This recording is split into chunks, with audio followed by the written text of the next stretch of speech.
clearly that's not where you're meant to be, to serve and to be faithful and to be effective. You can't even get what you need from the pastor because you just so bothered. Blockage. So why subject your leader to that? Why subject the church to that? Why subject yourself to that? As I mentioned earlier, there was a time period where I would leave church, not this church, but I would be physically sick. I would be nauseous. I would have headaches. Yeah. How is that helping me? Right. That's true. Yeah. So, fortunately, when I, reconnected, a lot of those energies had left because a shift happened in that particular ministry where there was no more hiding. Either you was for, either you was for the pastor, or you wasn't. Yeah, and it was exposed. And it was exposed. That's what happened even here. And when I went back, it was like I walked into a new church. Yes, they did some renovations. That's great. Yeah. But the energy and the spirit, renovation too. And the renovation too. But the spirit, that heaviness, it was gone. Yeah. And I was like, okay, thank you. And all of that, like that is real. Yeah. Like even when I come, like I fortunately I get to come here every day because I bring my baby to the school. But you can feel it. You can feel the peace. It is. It is. Yes. You could feel the happiness and all of that different stuff. So I be lost when folks have all this derogatory stuff to say. Where you been? Right. This can't be the same building. People literally have what Apostle said, diabolical assignment. Seriously, just like you could be used by God, you could be used by the devil, and some people really, are driven and say that they're not, but your actions are saying otherwise. Yeah. Witch and warlock spirits, and some people have a need for dysfunction. Yep. They've been in places of dysfunction so long that they cannot function without a level of dysfunction. And they don't even know that it's dysfunction. They have to be in a place of chaos. They it's gotta a part be in a place of drama. That's how they thrive. That's what gets them excited, right? It's a thrill for them to go in and tear up a thing, but to look like I'm really with you. Like it's a game for them. It's a delusional mind game for me to act like I am loyal to this thing, but on the inside, I really know that I ain't really for this. Medication. So I have to keep up a face. Yeah. Keep up this character. But that's what I'm saying. It's a lot of work at this point. Yeah. So we talking about dysfunctionalism. We talking about some spirits that's deeply rooted in these folks. We talking about witches and warlocks who have stuff on them and in them that shouldn't be. So again, when you say they working for the enemy, they are. Because how else do you explain that? When you connect to a ministry, either you were led by God or you saw something that attracted you there. Either way, once you disconnect, if I disconnected because God told me, I ain't got nothing to say. I'm moving with him. If I was led based on how I was attracted to the ministry, something attracted me there. So even if I do disconnect, what do I have to say? Because something led me there in the first place. Right. So now that whatever led me there, I'm the fool. If I was foolish enough to be there, it makes me look bad. Now I got so many things to say, but it was all great when I was there. So either way, what is there bad to say about your leader or where you're coming from? But what I've also learned is that people in the pews make themselves look bad when they disconnect from a place and everything they're saying is negative. They actually make themselves look bad because again, and we've said this I think in my pastors, the Real Talk with the Pastors edition, we were talking about how one day they're crying and shouting Hosanna, the next one is crucified. And that's exactly what is happening. But those in the pews are tired of it as well, right? People in the pews are frustrated, and some of them have been very silent, but they're frustrated because, again, they witness people get up talking about how wonderful and dope and how powerful and anointed and all the rest. But then when you don't get to have your way, that changes. And so people in the pew have to remain quiet because they don't want to create anything. They don't want to say anything. They don't want to do anything about people dishonoring leadership, their churches, and the rest, because they don't want certain attention being given to the leader, certain attention being given to the church. So a lot of people in the pews are quiet, right? But it does not mean that they're not bothered. Yes. You know, and sometimes you get even more bothered because you can't say what you want to say. Yes. You can't respond how you want to respond because you don't want to be an embarrassment to the kingdom. That's right. You know, so you just got to kind of move and see and don't see. I was hear just about and to don't say that hear. sometimes out of respect You know, for you, you they just don't. out of respect for your leader and God, you just bite your tongue. Yeah, because and- mine gonna be full of expletives. So Yeah. I'm just gonna be quiet.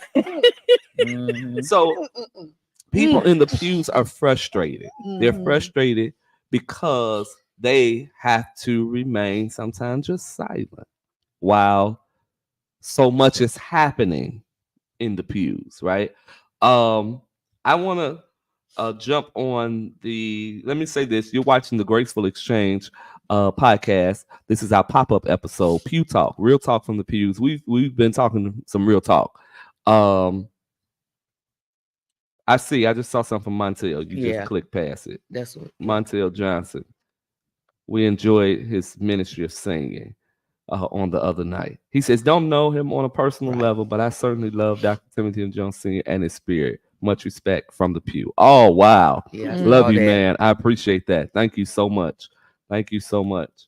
Honor you. Thank God for you. I wanted to say too, Apostle, when you spoke about how you have blessed people, and I didn't know you was paying off cars, but you know that's one. I paid cars off. I've given away cars, all kinds of stuff. But this is regular Sunday morning stuff. You know what I'm saying? But what I wanted to say to that too, and God gets the glory. Absolutely, that's absolutely to be in a space to even know to do that. That's right. For those who don't know, he has where people can come and get food. Yes.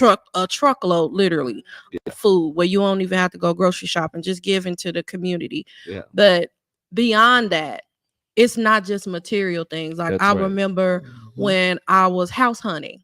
Yes. You know, and I started that journey going to open houses.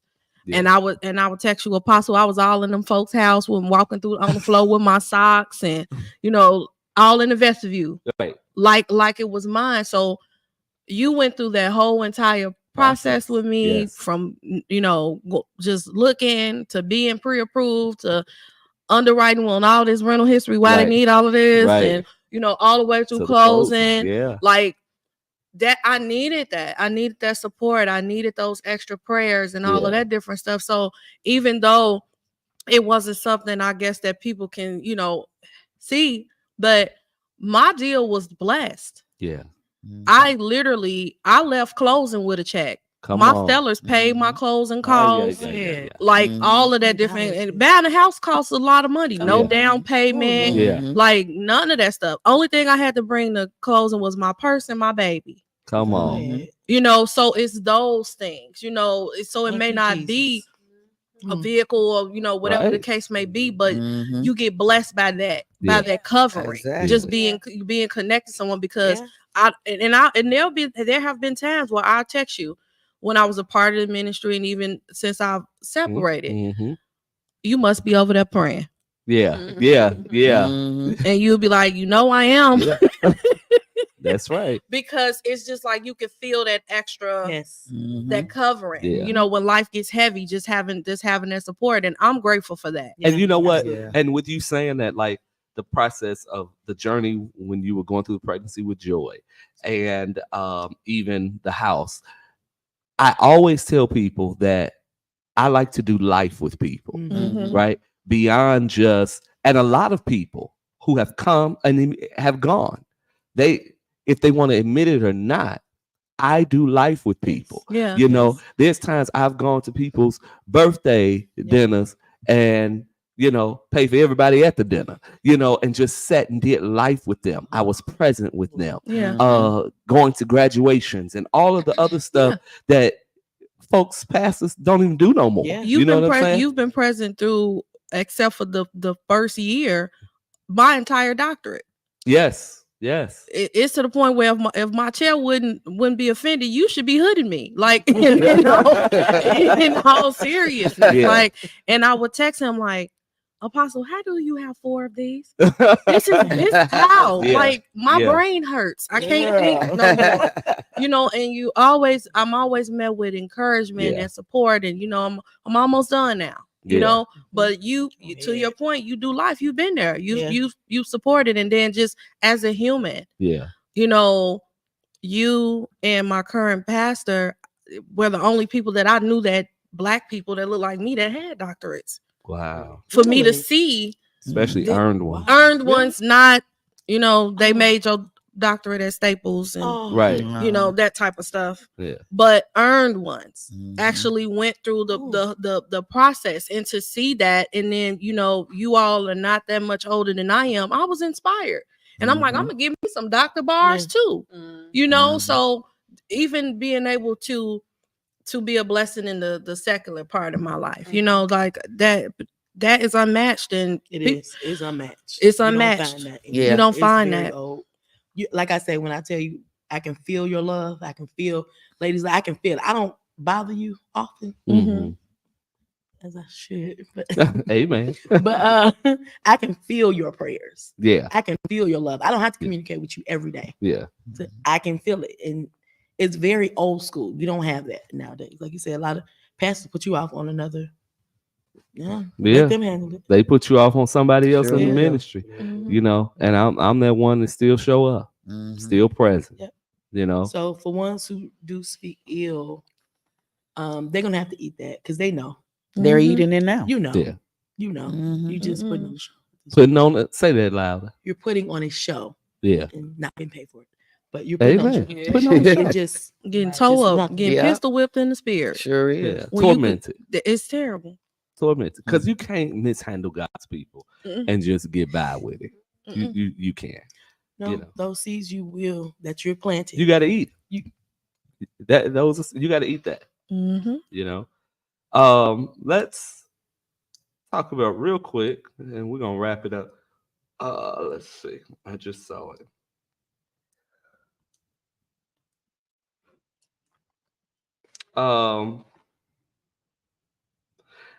Why do the pews hold such a high standard for the pulpit, but not themselves, thinking they can do or say whatever and get away with it? So why do the pews hold such a high standard for the pulpit, but not themselves, thinking they can do or say whatever and get away with it? So just so you all know out there in our audience, that these are not questions that I came up with. These questions came from others. And so I don't want you to think that it's me, all right? This came from others. So the question is, why do the pews hold such a high standard for the pulpit, but not themselves, thinking they can do or say whatever and get away with it? It's easier to receive grace than it is to extend it. Everybody wants to, to be forgiven and all of that different stuff. But for the immature, I'll say, it's harder to, extend grace to people. Is it right? No.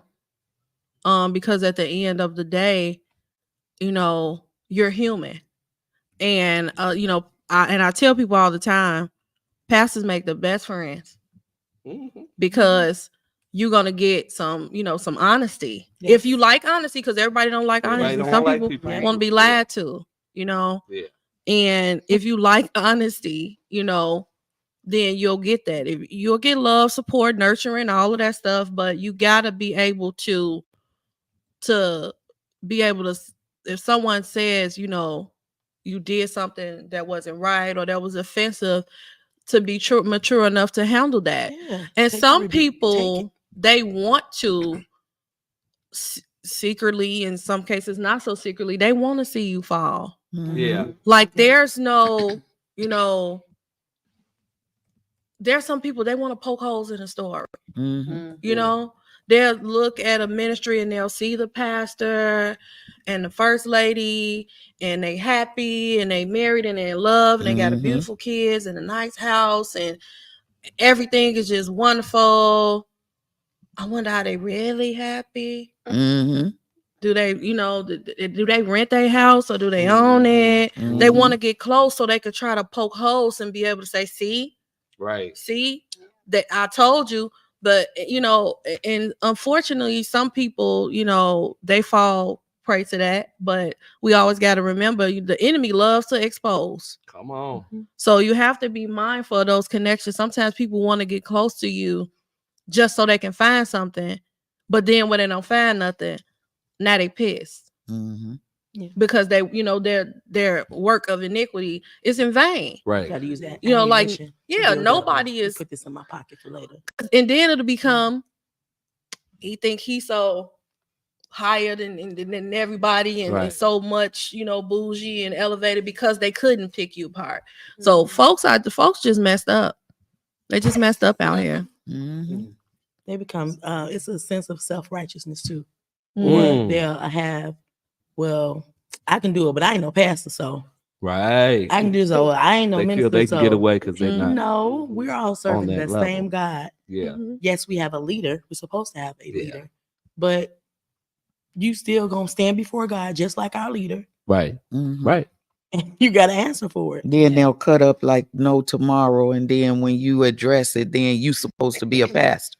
Right. Yeah, like you supposed to be the preacher. Yeah. You're supposed to be the pastor. Well, you supposed to be a member, and we was given the same rules and regulations when I last checked. Yeah, because we're all ministers. Yeah, exactly. We're all ministers. Some is more elevated than others. Yeah. Some have a But we different are. than others. Yeah. But at the end of the day, we're still the focus. Different lanes. Yeah. But we have a common goal. Yep. Right. The The command was for all of us to go. Right. Sure was. So he gave the great commission to all of us. Yeah. So it doesn't matter if one's responsibility or call is greater than another. We're operating in different lanes. However, we all have the same commission. Criteria. Yeah. The same commission. Yeah. And also to rebuke bothers people. It used to be a time where even though it can't be controlled what you do, but you're not gonna do it here. Right. And that's gone away now. It is. Now it's again sin to the max. Do whatever you want. I'm loving that.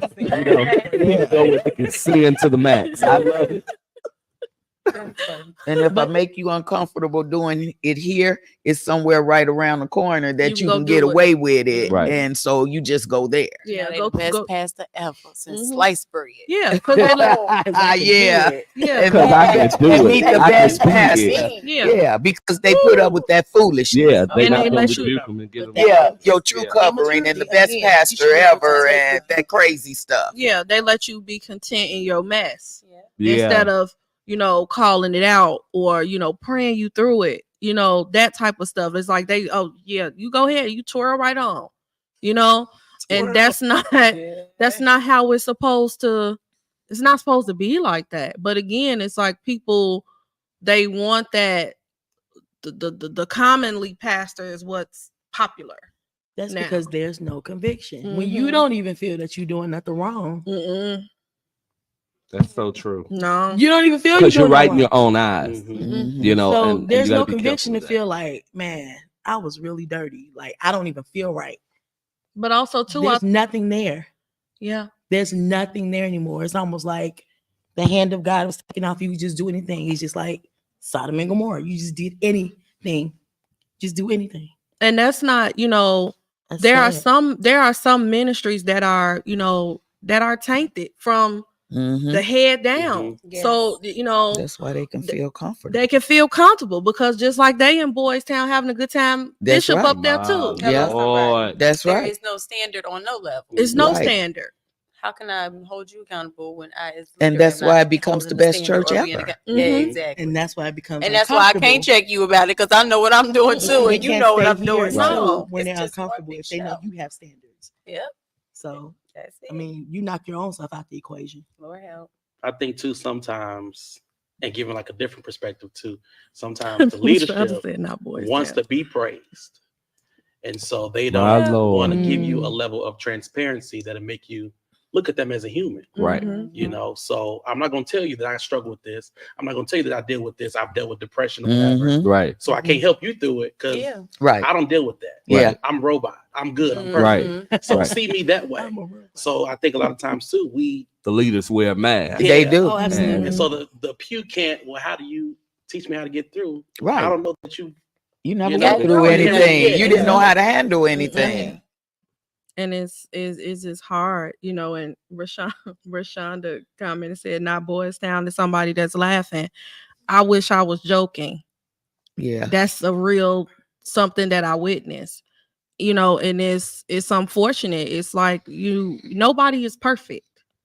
Nobody is perfect, but if you're not leading by example and you're not setting that example, then how do you expect people? You know, you willingly signing up to be a stumbling block for others. Yeah. So how do you expect anything blessed to come from that? So why do the pews hold such a high standard for the pulpit, but not themselves thinking they can do or say whatever and get away with it? I'll say my point of view on that. I fault senior leaders. Me too. Yeah. To a certain extent. Reason I say that is because, and I can only speak from my experience. The only times over the years that I saw people feel like they can say and do whatever in our church is because they felt they had the backing of other senior leaders. So they felt that they were right in what they say, how they move, because they had other senior leaders on the bandwagon, when really the other senior leaders were only trying to get a member. That's sad. Wow. So, of course, I'm going to be on the bandwagon of whatever you feel towards your church that's negative or your leader that's negative, because I want to try to pull you to mine. And so I blame, being a pastor, I blame what I have seen other senior leaders and have experienced from other senior leaders, because I've experienced where other senior leaders have prophesied people out of churches. You know, told them the Lord said that it's time for you to leave or whatever, and they're pulling them to their church, you know, and that type of thing under their leadership. So a lot of this manipulative things that we do and manipulation that is out in operation within ministries and through senior leaders, I blame, that's my view of it, that I blame that people feel they can say or do whatever they say or do because they feel that because they have the backing of other senior leaders who don't care nothing about them. They're just trying to get a number. They're just trying to pull somebody in so they can, you know, have more tithes and offering on the books and whatever other reasons that they're doing it. These are the reasons why some of us who are trying to govern well have to deal with the dysfunctions of other members, because again, people are out for themselves. People are out to grow their own. They're out to advance their work, and they don't care who neck they're stepping on. They don't care who they have to dishonor to do this. They will literally walk on you, dishonor you, and I mean, to any capacity, just to pull people to themselves, because at this point, people only see success. They only see advancement, expansion, right? And as Dr. Baker said initially early on, was about that sometimes it's that level of jealousy. They've had hidden jealousies of how you've expanded, how you've grown, how the work that you're doing and that type of thing. And they'll do whatever they can to try to pull people and try to get people out of your pews or whatever to try to, and then they'll come with excuses, or not even excuses, but they'll, you know, well, I'm not trying to grow mine because mine is doing this, that, and the other. Yeah, you are. You're trying to grow and expand to some capacity, somewhere, somehow. I don't care if y'all meet in the garage. You trying to expand. You know what I'm saying? Because other than that, if you're not trying to expand and trying to grow, you wouldn't be doing this. Right. You're trying to grow. And it wouldn't be carrying out the expectation or the mandate, because it says that he adds to the church daily as he sees fit. So therefore, your desire is that your church be added to. You know, the Church of Jesus Christ in general is being added to all the time, right? But let's be honest, as senior leaders, we want our individual churches to be added to. Let's be real with it, and be added to it numerically, financially, and all of that, and gift and grace. And we want expansion to hit our ministries. And so I think as senior leaders, we got to stop being so dirty to the point that we're willing to dishonor our fellow sister and brother who is or our colleague who is doing a great work just to pull people. I don't call nobody else members. I ain't on the phone hanging out and trying to. Don't come to me talking about you need counsel. And you ain't talk to your pastor. Come on, no, talk to your pastor. I'm not counseling you, because what is it you trying to run and hide from your pastor for? Absolutely. And at the end of and then I always looked at it like this: how you gonna come away from me to go get counsel to another pastor, but I'm a degree counselor? They just got pastoral counseling skills, but I'm a degree counselor. So at the end of the day, they're not even sworn to no standard of not repeating.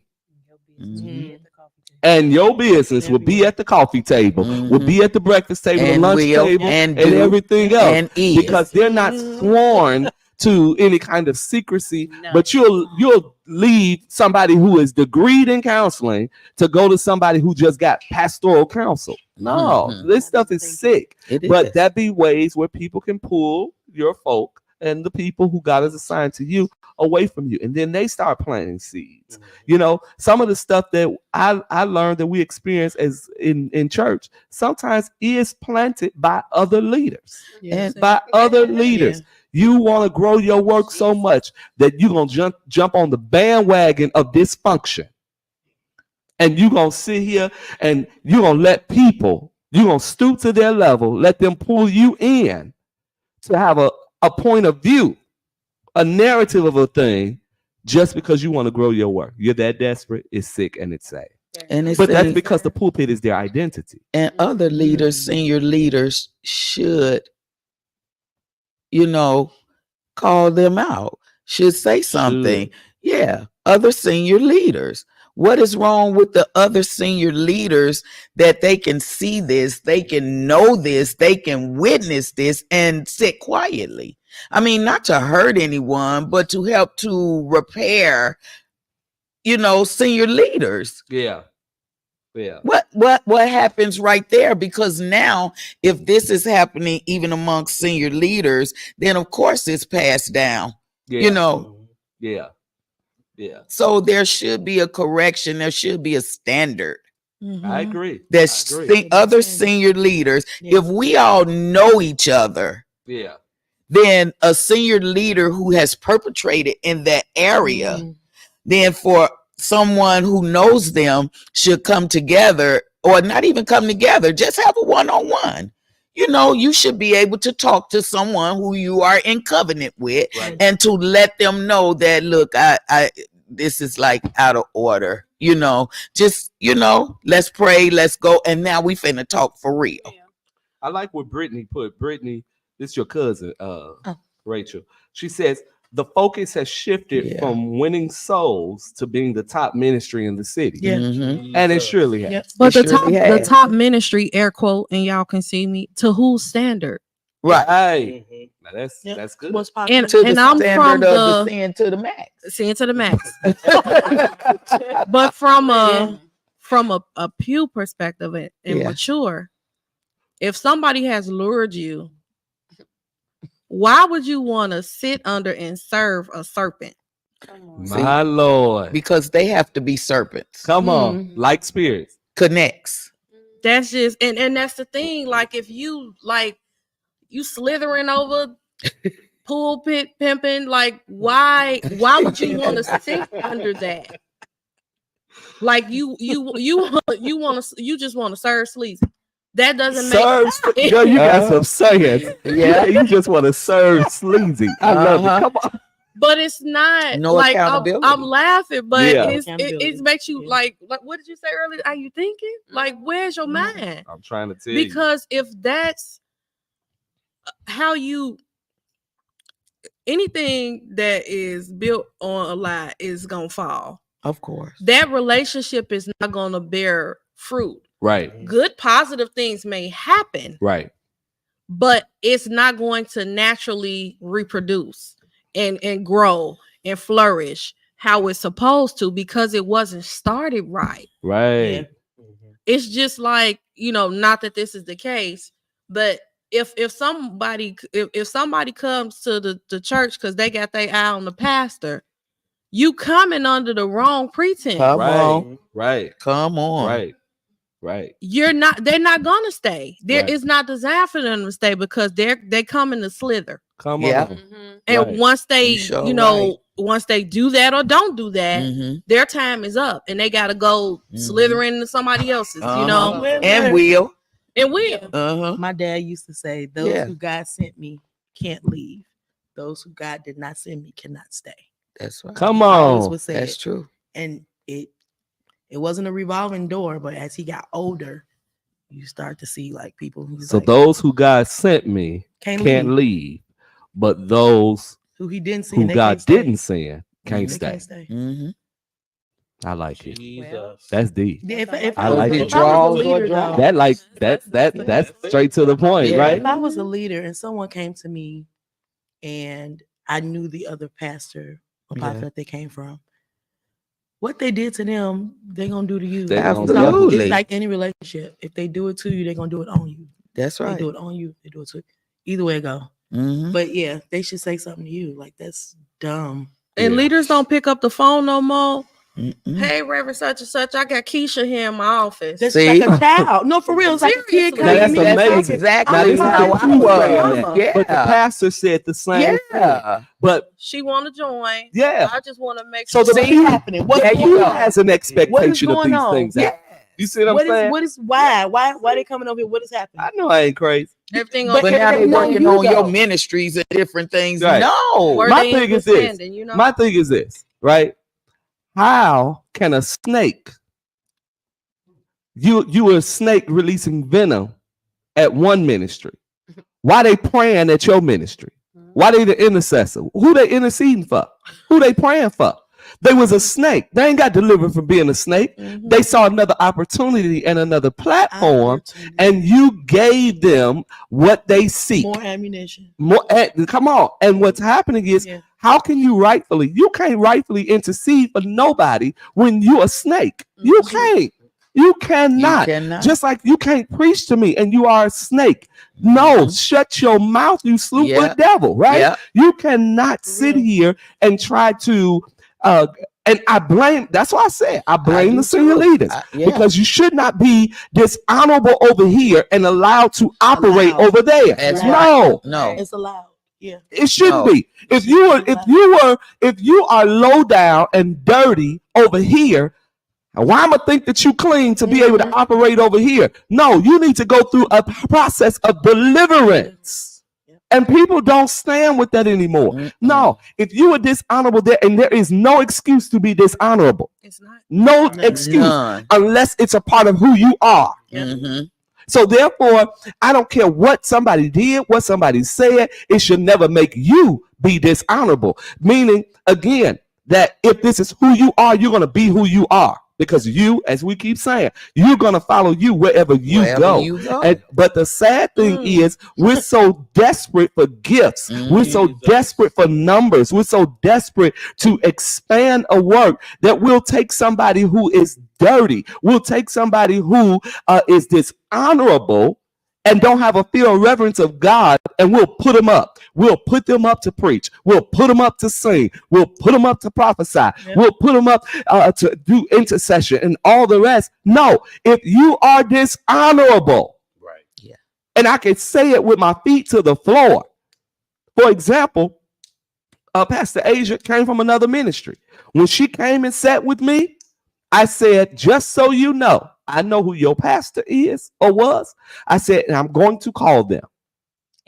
And I did. I did that too. And the pastor spoke well of her. Mm-hmm. So therefore, if the pastor, the pastor spoke well. So I didn't have a problem with you serving here because he spoke well of you. He told me about you. Mm-hmm. So therefore, and you even in that, you got to discern. You know what I'm saying? Mm-hmm. You still got to discern, even in those phone calls. But it was such a great phone call that he told me certain things that I wasn't stressed when she came. Mm-hmm. And you can work. You can intercede. You can pray. I know your pastor. Your pastor said you're a powerful intercessor and this, that, and the other. So I didn't have a problem with that. But we don't even do due diligence like that. Right. We just let anybody get over our people. Mm-mm. And then we wonder why there's infections in the womb, because the pulpit is the womb of the church. And we let anybody over it. And then we wonder why there's so many demonic spirits and so many infections that's operating in our ministries, because we're sitting here, we're so desperate and glad to have somebody that we let anybody do anything. No, that ain't happening here. Go across the street, because it's not happening here. It's not happening here. But it's nowhere in the world that people can operate dirty and still get in your pulpit, still get to sing over your people. You can't do nothing and you operating like that, because the spirit in which you carry will be released into that house. So who's protecting the people? Who's protecting the pew? Because see, we'll look at, I don't care how gifted you are. You can pray until folks start jumping, shouting, knocking chairs over. But if your heart wasn't right at the place you came from, if you mishandled a ministry, mishandled your leader or something like that, you ain't coming in here doing that. You're not praying over these people. No, because your spirit ain't right. Get delivered. Sit down somewhere. Lay on your face. Seek God. You need to be restored. But you can't come here straight from another place that you've dishonored and think you're gonna operate here. Ain't happening. The marketplace don't even buy that.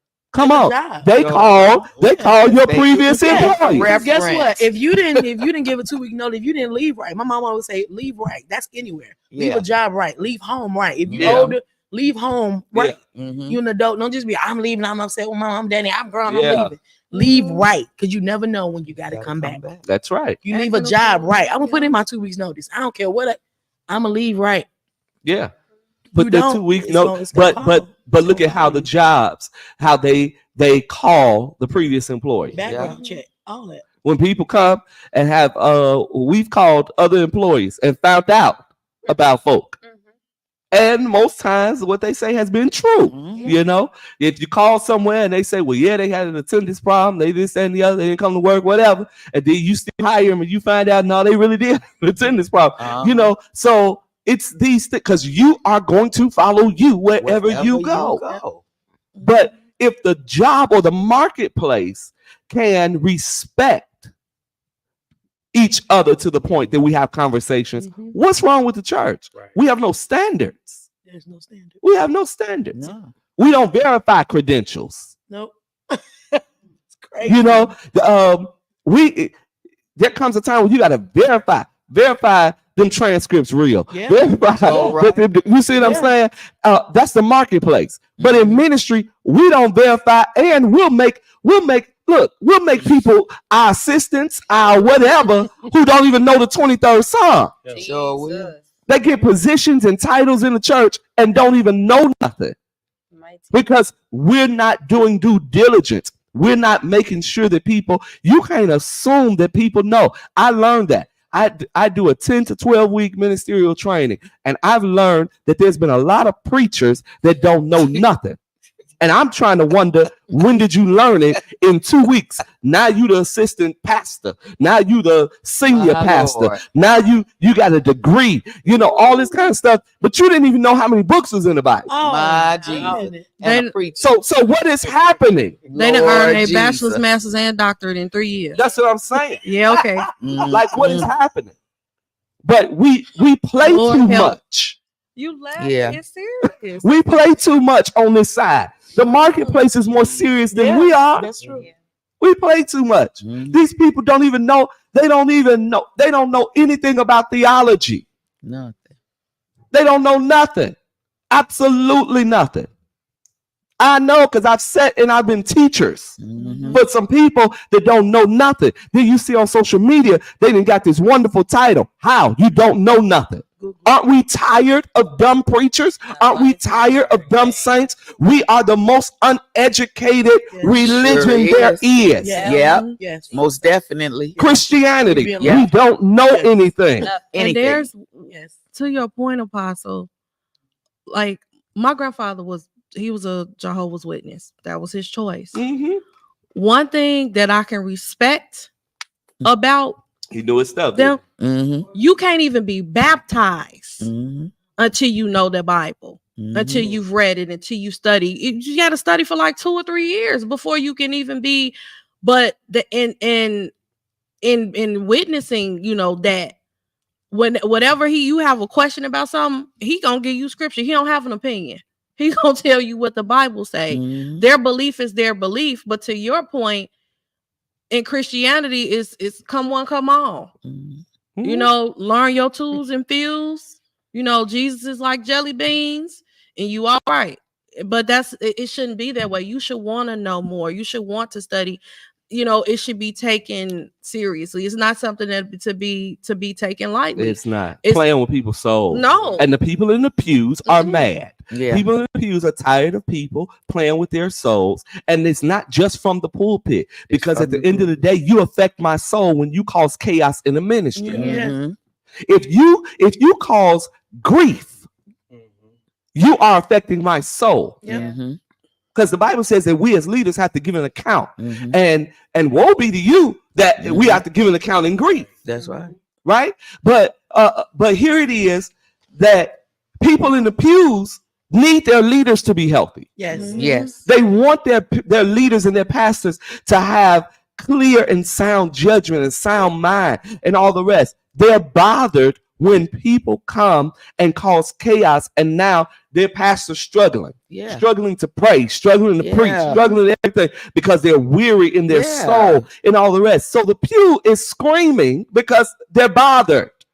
The pew is bothered, but people think it's just the pulpit. No, people in the pew are upset. People in the pew are bothered because people are not taking this thing that we're building for the king and the kingdom serious. True. And we sitting back, laughing it off, playing it off. We trauma bonded, we playing together and all the rest, but we don't have a heart to see a thing thrive. You mean to tell me that Jesus died for a church that will not come together in unity?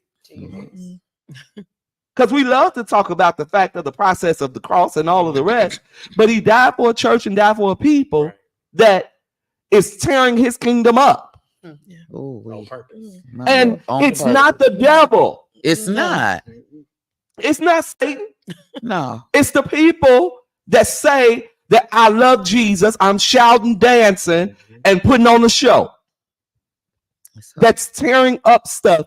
And I'm with it. Long live the church, because the church is going to stand forever. It's going to stand forever. Definitely. However, we have to fight more because we got people who's playing with the church. We got people who's interrupting the flow of the advancement of the kingdom. We got people that we have to now, instead of us going against Satan and his devices and his imps, we got to go against those people who claim they love Jesus, know Jesus, and all the rest. It's disheartening. So we have to bring back the militant church. Yeah, come on. In a sense, you can't even win souls like that, and then you and people come in. Don't want it. Then when people come in, you can feel it. Like you don't have to. I don't want to be bothered with this. Yeah, the church is a joke. Yeah, at this, like we're being laughed at, especially in the Black community. Like it's real bad. Yeah, it's real. The bad. church, because think about this.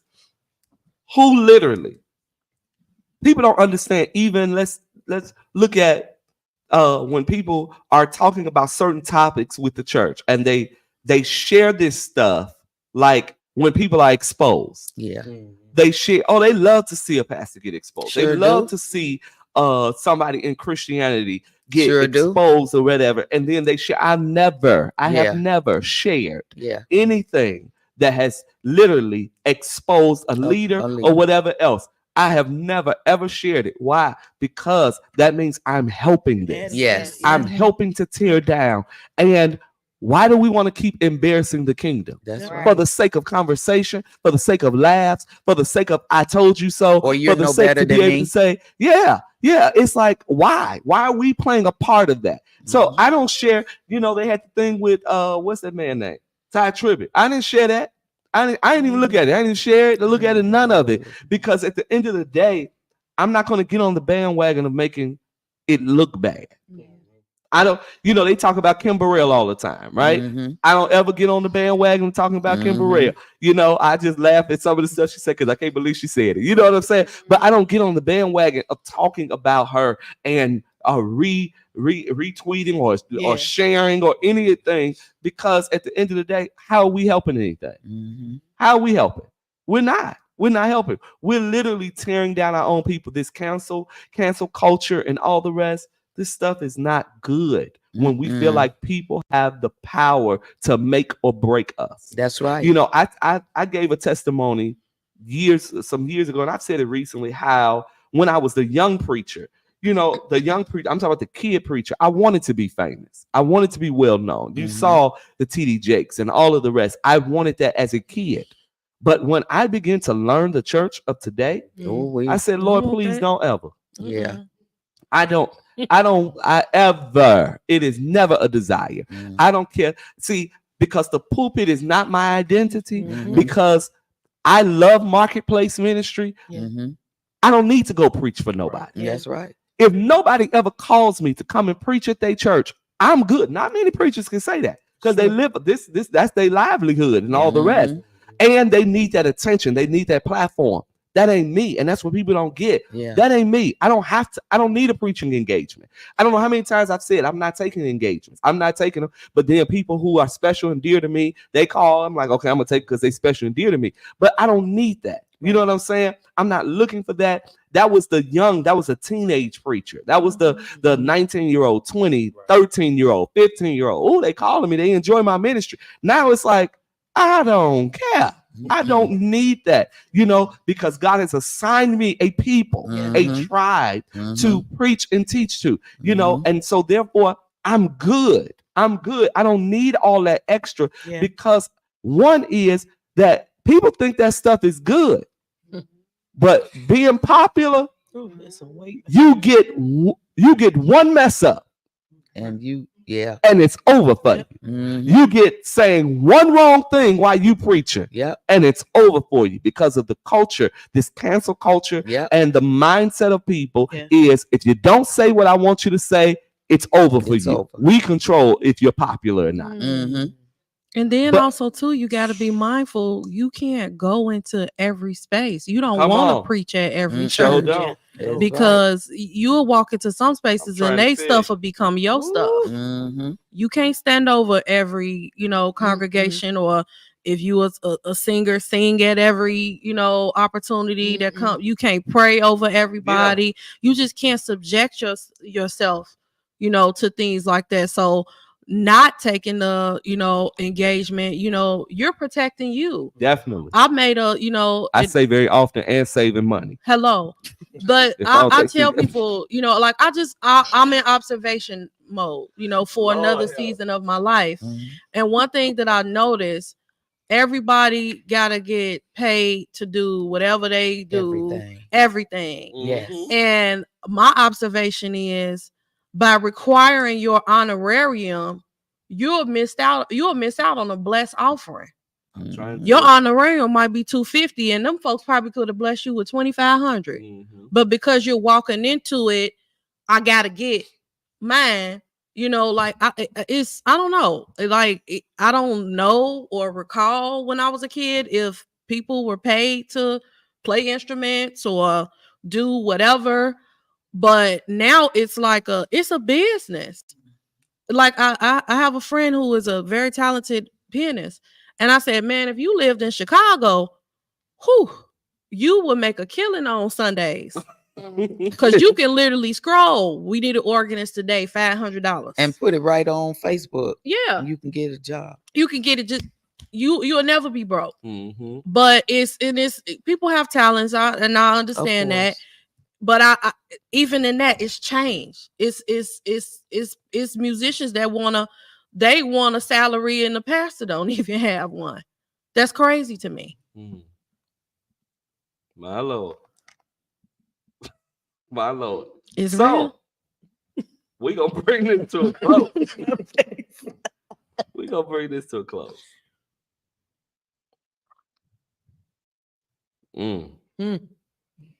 My Lord. I have so many questions that was put out here. So I'm just trying to. Okay, we're going to close on this one. How have you been affected, influenced, good or bad, by the pulpit?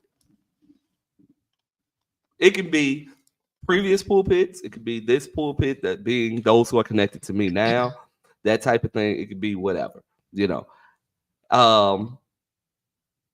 What did I say? How have you been affected, influenced, good or bad, by the pulpit?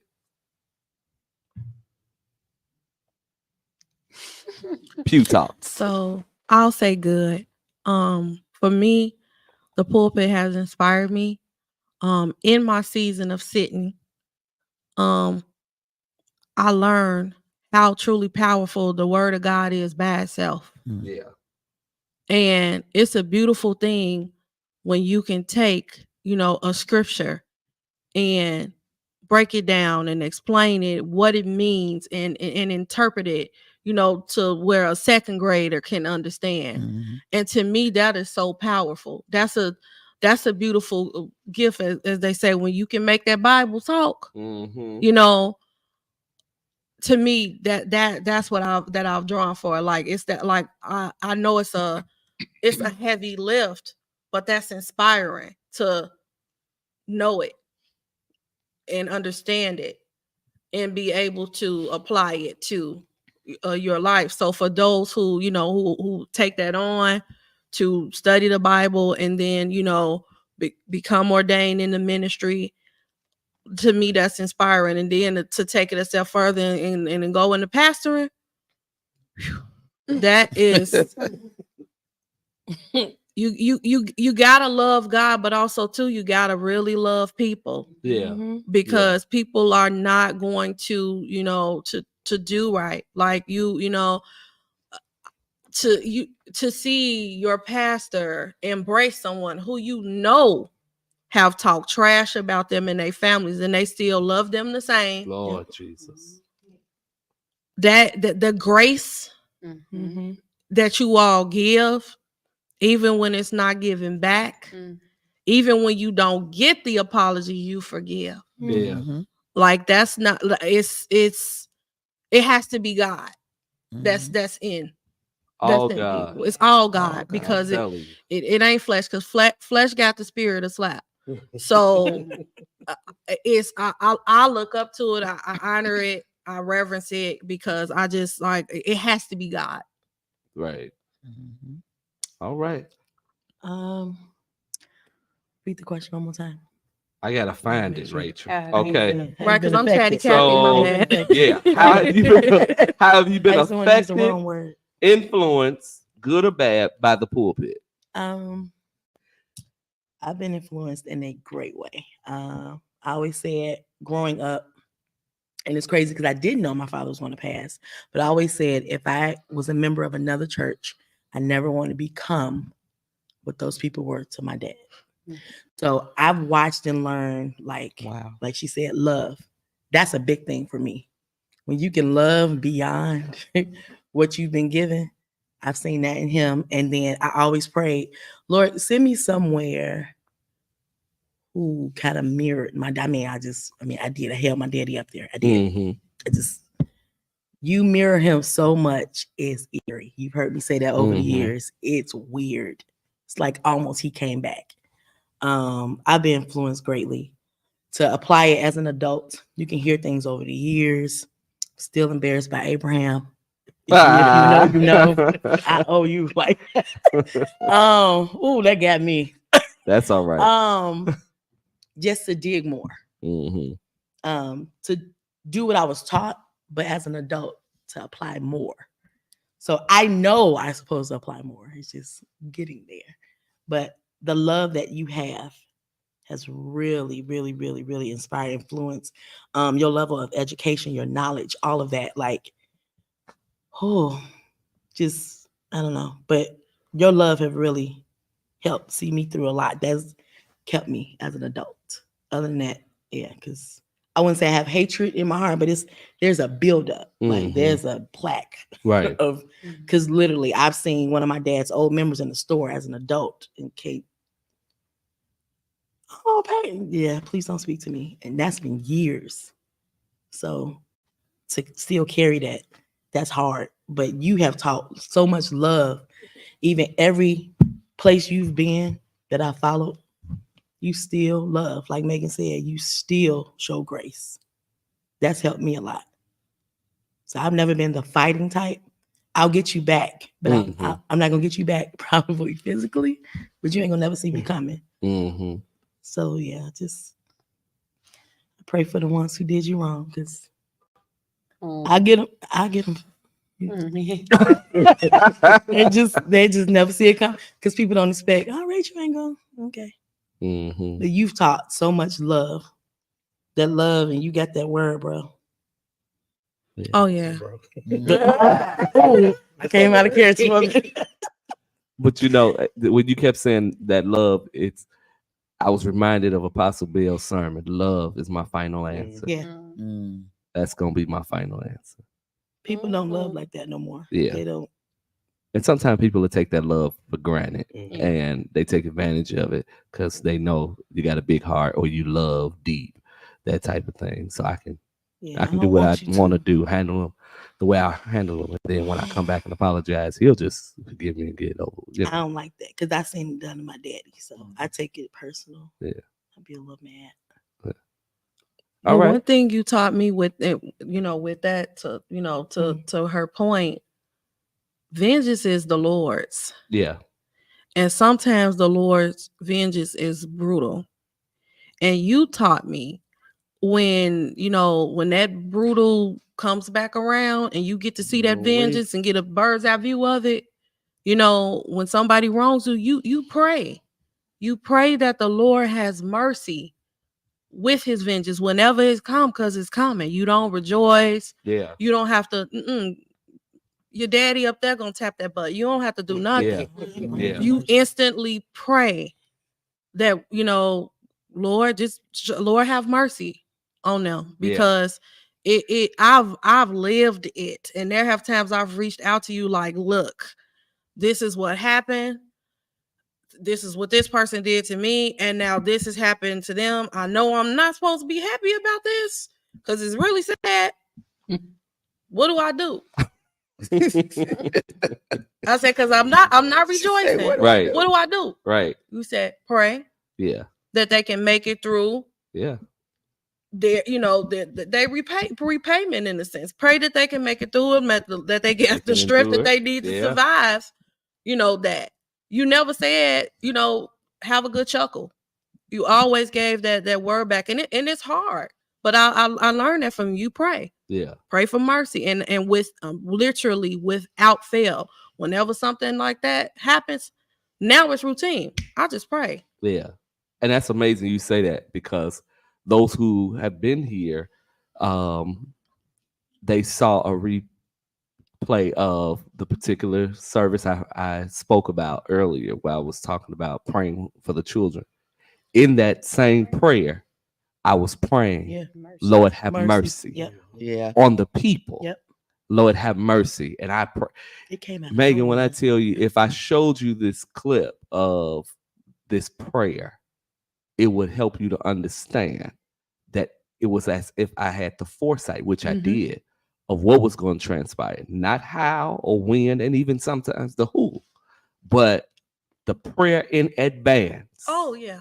When I tell you, it was ain't all nothing going to get past you. Even when it get past you, it never gets past you. You always get some type of it was foresight. like a forecast. Yeah. It's like you saw. So that prayer for mercy, because I'm telling you from lived experience, the Lord will allow you to be a fly on the wall. And somebody either gonna tell you, or you gonna see something or whatever, and you gonna see that person who wronged you their retribution for that. And how you handle that is a test. Yeah. If you like, hey, they're getting it back. You calling it back to you. Coming back. But I think the Lord didn't purposely show you the who at the time, because I think you would have handled it differently. Most definitely. Probably if you would have literally saw, you out. felt something coming, like you said, you didn't know the who or the how. I think if you actually knew, because people will throw that in your face too.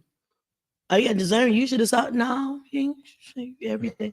You would handle it totally different. Jesus knew Judas was going. And the Bible said, and the Bible said that we even prophesy in part, right? And so I was praying everything. However, I didn't see the part of the who. Now, after certain things began to happen and transpire, it was like, put it together, makes sense. That makes sense.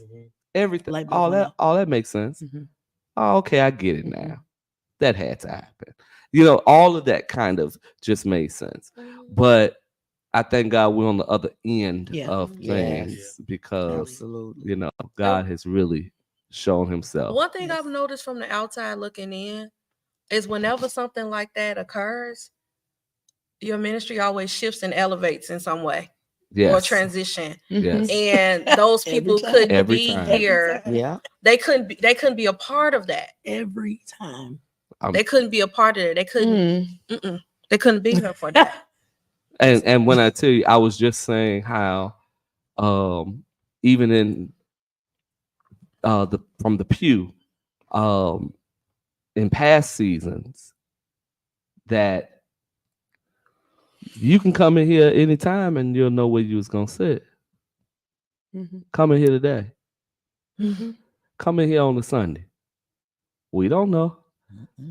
You better I heard somebody say, which made me feel so good. I heard somebody say, I gotta make sure I get to church early. On time, get a seat. Yeah, so I can get a seat. That thing blessed my soul. That sometimes God allows you to experience things in the pews, but it don't hinder the ministry from expanding and growing. And sometimes God's got to remove, subtract, just so he can add and multiply, right? He allows the wheat and the tares to grow together, but then there comes a time where there is a separation. And I believe that was a season we had to go through, but we're at the place now where God's like, okay, I can trust y'all to go to a new dimension, and that's exactly it. And it feels it is good. When I walk in, you can feel when I walk in here, I feel in church, I feel like this is a new place. It's a new ministry. It's like everything's new, everybody's new. Just it's new, and it feels so wonderful. Like you said, Megan, just even coming during the week for the daycare, you could feel coming in the building, it's peaceful. You come in the sanctuary, you can feel it's peaceful. There's such a spirit of peace here. Even the way God flows through the services, just a spirit of peace. And I'm grateful. I want to hear from you, Tony. And then Asia, you wrap that part up for this part of how have you been affected, influenced, good or bad, by the pulpit? Mine is definitely good. I can say being here, being connected. I've been here for some time. How long you been here? I've been here in September. It'll be 10 years that I've been connected. And I've seen a lot. I've witnessed a lot. I've experienced a lot, even on my end. And even just being, because at first I came, I wasn't a covenant partner. I was just a musician in a sense. So it was a little bit different. But even during that season, I saw who you were, who my leader was. Right. And that's what drove me to connect for real. Like, okay, I can do this. This is a real one. I can do that. Because I said I wasn't going to nobody's church. I just wasn't. I was going to play here, play there, go home, be good.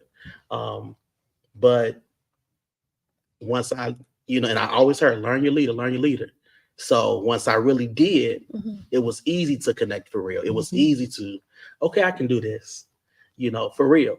And even just seeing how you've handled not even just me, but people overall throughout the years, good and bad, how you've always bounced back, how you've always came out with a positive mindset, regardless of what you were going through.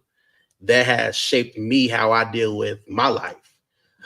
Even to the point of outside of church, just being a man, just standing, being integral, doing what you say you're going to do. All these things that you do without even realizing, because it's just who you are. I've taken all of that, and I feel like if I hadn't came here, I would be so much further behind just in life. Even outside of ministry, outside of church, in life, as a man, as a brother, as a, all of that. So I've taken so much more than just ministry from you. I've taken, how you deal with business, how you handle your children. I don't have any children yet, but I have, nieces and nephews. It's the same for me. Those my kids. Right. How you handle your family. Okay. Let me look at how I'm handling my family, how I'm loving on them, how I'm treating them, how I'm setting an example for them, how I'm setting things up so that we all can benefit, we all can eat, we all can elevate. Things that you do on a daily basis for all of us. I've taken that.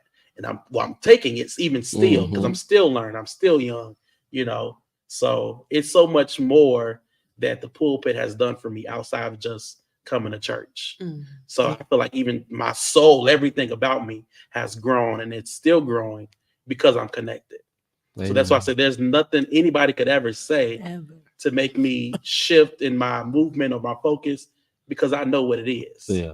So, and I look at even you as a father, as my family, because you are. Right. It's so much more than just a pastor. There's a friendship, there's a love, there's a connection, a bond that you can't do or say anything to break, because it's so much deeper than me just getting the word. You give the word, but then you come behind, okay, now what you doing? Right. How you feeling? Okay, you need to get that together. Right. What's going on? What is happening? Right. What is that about? And all those phrases I use, because you use them often, but a lot of times they even mean different things. Right. But depending on what it is, I know exactly what it is. Right. What is happening. That could be good or get it together. Right. What what is that for me? So I did. I just want to put that out there. Yeah, and I just love and appreciate you for that. Even just being a part in doing life, even just doing this, I'm grateful, like immensely. I'm the youngest at the table. A lot of times I'm the youngest at the table. Yeah, that's true. And I look at that, and it's such a great honor, and I'm gleaning daily from that. Like, wow, what an honor and a privilege it is to be at the table and be included. Yeah. Even if I'm not there, I'm still included in some kind of way. Yeah. So I'm forever grateful for you for that. I love you. I love you already know. Like, yeah. So we got some of the same sentiments, Tony. When you're not around, I'm the youngest at the table, always. So any type of business, like I'm that. Right. And so it's always y'all throwing this youngest at the table. I mean, y'all making me feel some type of way. But go ahead. Yeah. In your youth, that you were always the youngest at the table. Yeah. And you were able to be privy to certain dialogues and understand certain things that you wouldn't have, particularly gotten access to being as young as you were. But like you said as well, it's bigger than just what I've gotten from the pulpit. I came here in 2021, and it was a mandate, a God mandate for me to come here. God clearly spoke to me. It's not just Lord sent me. Real deal. God told me where to go, who I needed to talk to, and that this would be the training grounds. That was prophesied to me by someone else. It's training grounds. When I got here, it was released even the more, confirmed even the more that God had sent me to this place. And in terms of being influenced and impacted, it's been beyond, again, training ministry-wise. I've gotten training, development, maturity, personally, business, finance, you name it. I have been able to be cultivated in ways that I was not in the previous season.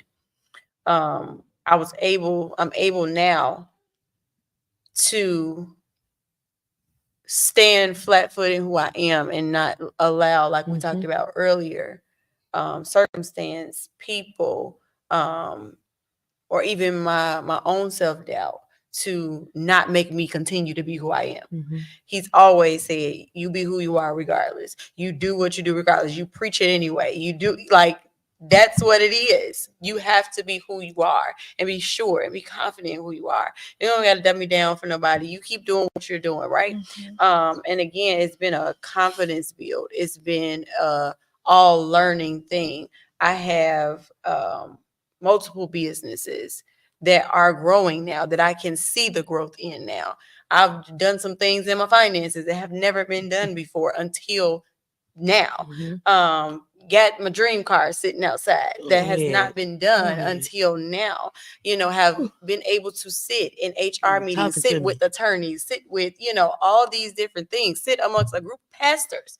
And I'm just little old me, you know, just taking my notes, pass you a little coffee, but I'm able to sit, you know what I'm saying, and hear, and then even give my intellect, be able to give things that I know, and it not be like, oh, you shut up, you just a woman, you just or you just the administrator, or you just, it's okay for me to be who I am. And even growing in the word, growing in knowledge, and being able to go and push that out and give what God has given me confidently. Even the pep talks in the back, you know, and having those conversations about what to do, what not to do, how to say it, and how to deliver it and give it, you know, all of those things are like building and shaping me as a woman, as a minister of the gospel, as, you know, someone who is called to this.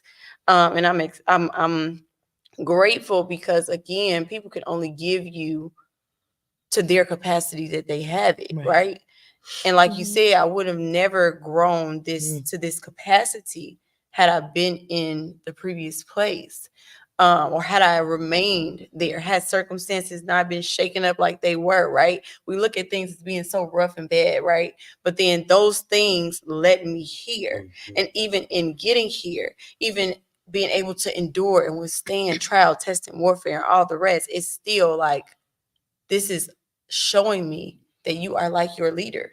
You have taken the heart, the vision, the mindset of your leader, right? And now, like he said, you're becoming a product of your leader, right? And so what people get from me is what's been poured into me. And like I said, I'm grateful because the fruit is going to always show itself. So regardless of what you think about me, you're going to see it. You're going to see the good works, right? You're going to see the light shine. You're going to see that I ain't the one sleeping on it. I don't have a deaf ear. I'm going to get it all, hear it all, take it all in and apply it, and you're going to see it work. And I'm grateful because a lot of people miss it. A lot of people taking it for granted. A lot of people have taken a little bit, and instead of using what they have to help him, they have now gone on and think they can just do what he's doing without him, and it just doesn't work that way. But I'm grateful that I get to remain. I'm grateful that I still get to stand, right? I still have my strength, and it's because of support. His support, his encouragement, you know, the prayers that you give when I ain't around, you know what I'm saying? You still doing things on the back end that a lot of people don't know. And again, I get to see this thing on a whole nother light. Like, in a whole different light, because it's a whole different ball game in the office. We're not just talking about doing church. Church is easy. He can come out here and preach this thing with his eyes closed. That's the simple part, right? That's the simple part. To come out here and let's have a good time, let's church it and do all the rest, lay hands, let me catch a few folks. That's fun, you know, that's good. But when you go back there, that's a whole different burden of things. And so it's like, I'm grateful that I've matured in such a way, and still maturing, still learning, still growing, still going through stuff now. But again, because you can see it, because the fruit is manifested, because I can see things growing, I know I'm in the right place. I know I'm doing the right thing. And I'm grateful for my leader for actually pouring and continuing to pour, even in spite of people that have taken it and wasted it. So, my Lord. Picked up the remnants of it. Yeah, come on. I can see your confidence, though. Yours is, I'm telling I can see it. And you can see the freedom. Baby, this your blessed place. And it is. And that's why I say I'm very sure and confident in who God has called me to be now, because I know I heard God for real coming here. For a long time, people told me out their mouth you ain't no prophet, you don't be a guy, you just incest, you don't do that. And I'm like, no, but I'm pretty sure. But I would question it because these are people that sit high up. So you got to know what you're talking about, right? But I knew what I knew first without a shadow of a doubt, because I didn't even know. I did not know Apostle Dr. Timothy M. Jones Sr. at all. No. I did not know him. He came to my previous ministry and ministered there during the COVID season. It was around July. We had not connected before. I never knew him. Literally, I went through a rough season. I was getting my bachelor's degree at this time, wrapping it up. And I'm like, okay, God, I know that it's time for me to go, but where do I go? What do? I have no idea. And he dropped in he was dropped in my spirit. It was clear as day. This is who you need to talk to. And I'm like, okay, it's odd because we don't have any connection there. We have no connection whatsoever. But again, that connection was made. And again, it was solidified that this would be your training ground. This would be the place where you're matured. And again, the word has been confirmed over and over. Over and over. And even in experiencing the warfare, it makes sense because I'm not caught off guard by the fact that it's here or the fact that it continues to come. It's a threat that this is a Paul and Timothy thing. It's a threat that I'm his help. It's a threat that this is going to be built with or without y'all. It's a threat that I remain. I get that. And I'm okay in that.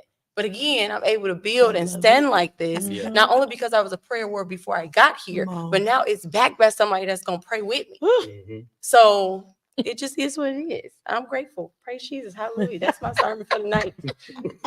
And what a sermon it was. Lord. You can tell when the preachers start talking. Okay? We can talk. Preachers can talk. All right. So we're going to bring it to a close. But before we do, I know this was for them, right? This was for the pew to talk. However, myself and Apostle Dr. Jeanette Baker has sat at the table. Typically, you would hear Dr. Baker give a lot more feedback, but she's a senior pastor as well. So she's here to support them and to support me. And so I want to hear from you when it comes to what you believe the pew can do to assist and to continue to push the vision of the ministry. What do you believe that the job of those in the pew, what can they do to offer help, encouragement, and all the rest? So I believe that the job of the pew is to stand up. Don't take down. Yeah. Especially if you know your leader, you know what your leader stands for, is for you to continue to move like your leader. No nonsense. Yeah. Verbal, in a good way. Right. I mean, in a right way. Yeah. But the pew has to stand up. If something is going on in the pew and you're more privy to it than senior leaders are, then it is your job to assist, to help.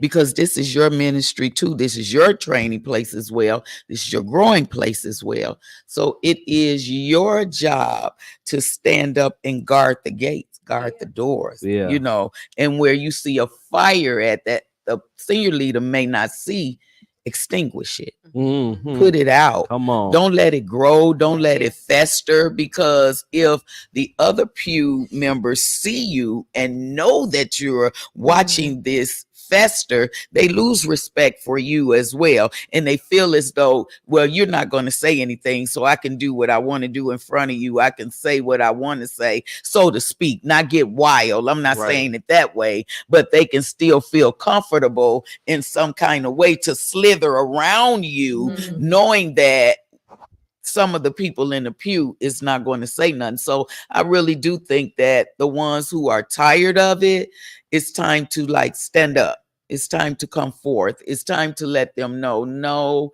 that's not how this goes. That's not godly. That cannot be tolerated. You cannot tear down because we're building here. And this is all about God, and ask them, let me talk to you, what's going on? Can I help you in an area? Can I lift you up here? Right. What do you need? What are you searching for? Where's your hunger? What's going on with you? Because there has to be something going on with you, because the ministry is flourishing and you see a problem. So if you see a problem, share it with someone. Jesus. Someone who's going to not trauma bond, but someone who's going to actually, give you some accountability.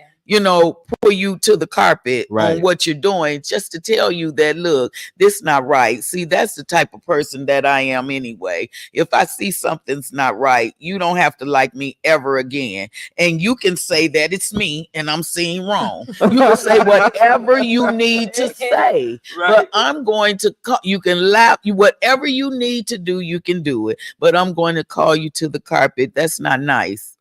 That ought not to be done, especially in a setting like this. Can I help you? Right. Is it something I could do for you? Mm-hmm. So, the ones in the pews need to confront the ones in the pews. Mm-hmm. And once they know that you're not going to stand for it, they're going to flee. Yeah. Right.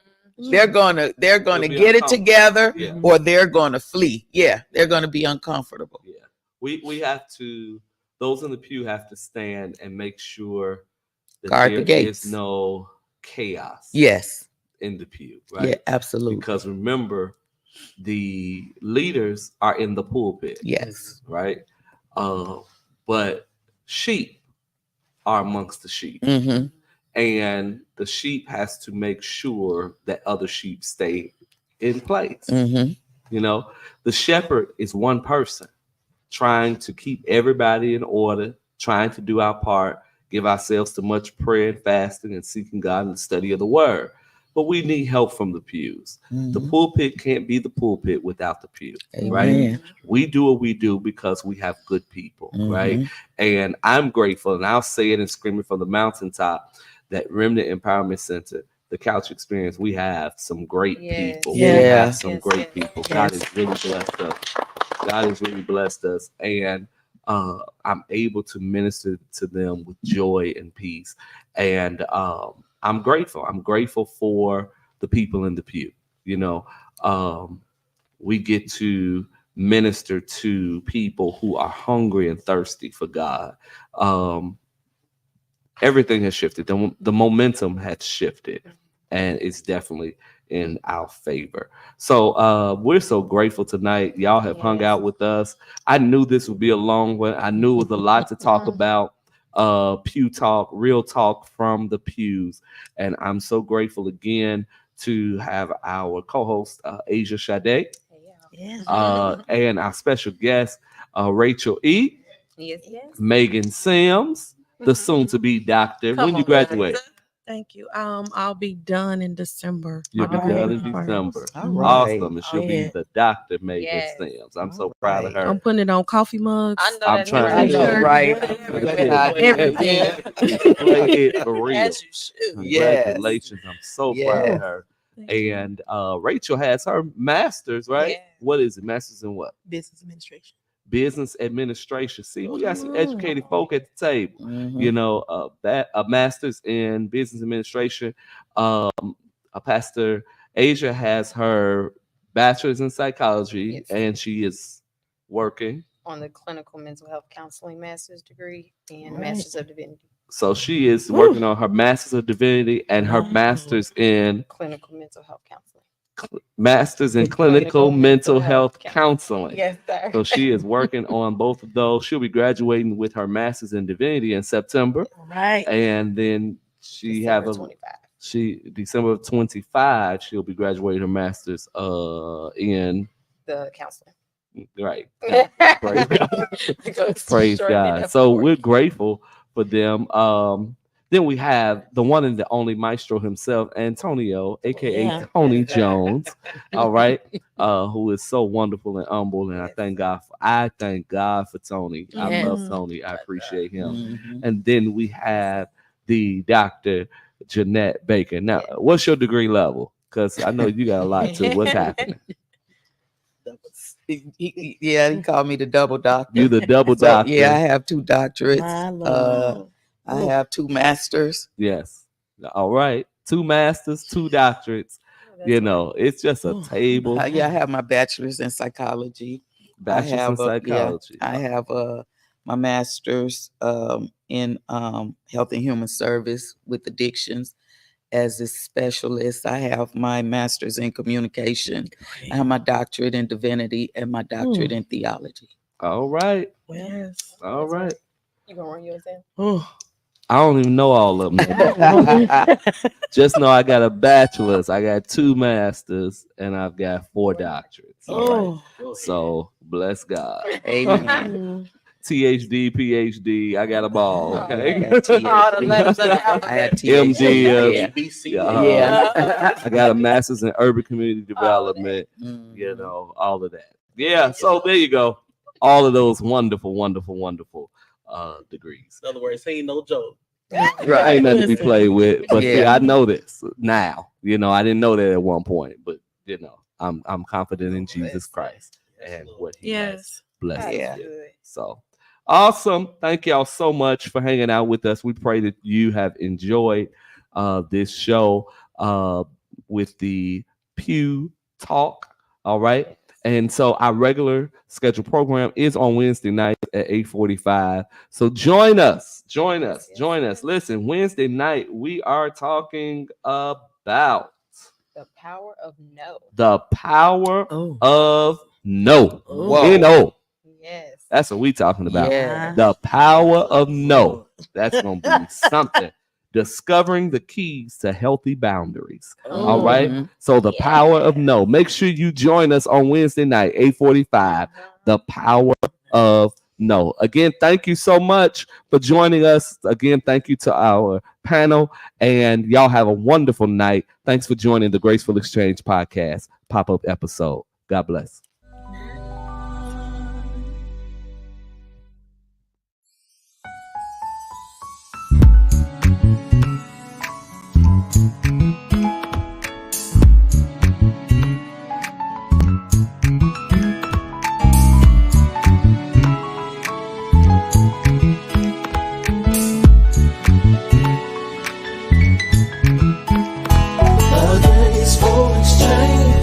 Uniting mind, a graceful exchange, embracing diversity. Graceful exchange, honoring God. A graceful exchange, where wisdom meets harmony in every conversation.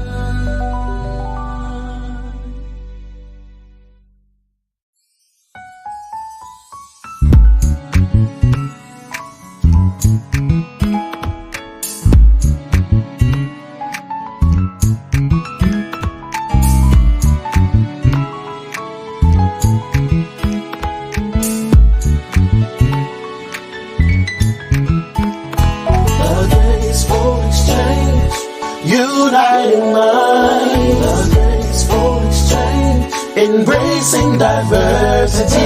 Graceful exchange, honoring God. A graceful exchange, where wisdom meets harmony in every conversation.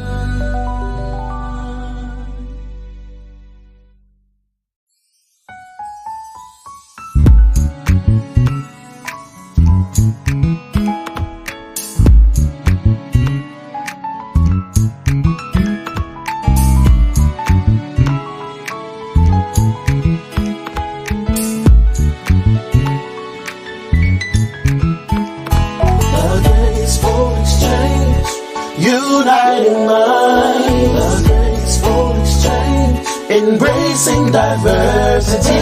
Graceful exchange, honoring God. A graceful exchange, where wisdom meets harmony in every conversation.